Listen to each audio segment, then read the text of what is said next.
Мистецтво іноді шокує так сильно, що важко зрозуміти, це мистецтво чи просто провокація. Сьогодні ми розберемо три роботи, які буквально вразили світ своєю мерзотністю і викликали хвилю суперечок. Почнемо з Парижу, 2014 рік. Пол Маккартні встановив на Вандомській площі 24-метрову зелену надувну скульптуру, яку назвав «Велика абстракція».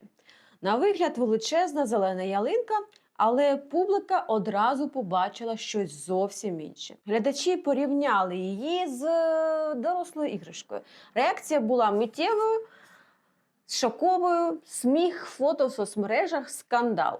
Скульптура потрималась всього кілька днів, і вандали пошкодили її троси, і скульптура здулася. Дерево здулося, навіть підтримка президента не змогла врятувати даний шедевр.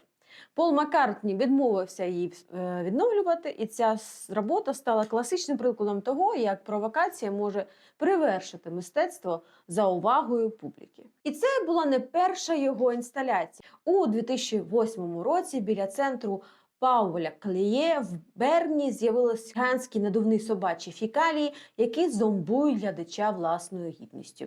Неприємні дрібниці повсякденного життя, що зазвичай викликають лише огиду, у гротескному виконанні Маккартні навіюють страх. Тепер перенесемося у Лондон, 1998 рік.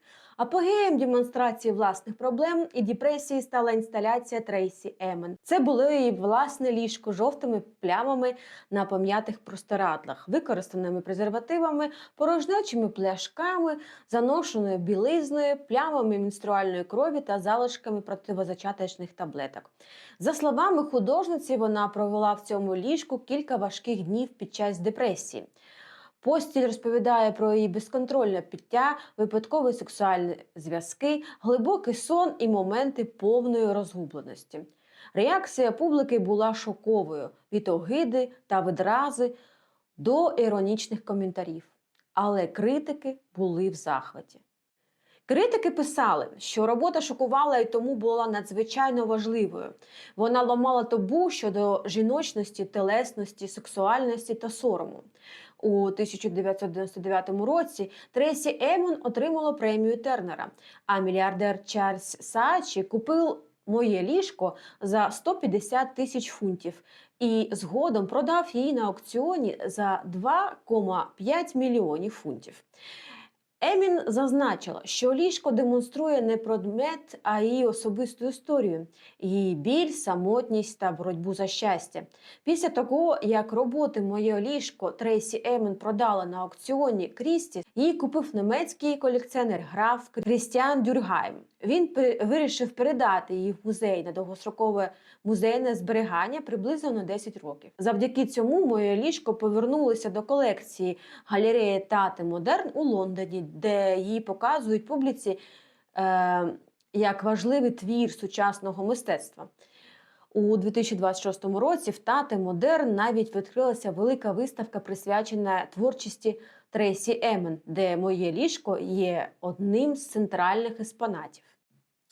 І нарешті 1987 рік США Андріас Серель створив роботу, яка викликала справжню бурю. «Піс Кріс» – це була фотографія розп'яття у банку, наповненою сечею. Робота одразу стала скандальною. Хвиля протестів прокотилася по США та Європі. Одні вважали це богохульством, інші – потужним мистецтвом. Робота змусила людей сперечатися про межі релігіозності, культури та свободи самовираження. Що об'єднують ці три роботи? Вони провокують, шокують, змушують нас задуматися. Може назвати їх мерзенними, але саме через це вони залишаються у пам'яті та обговорюються десятиліттями.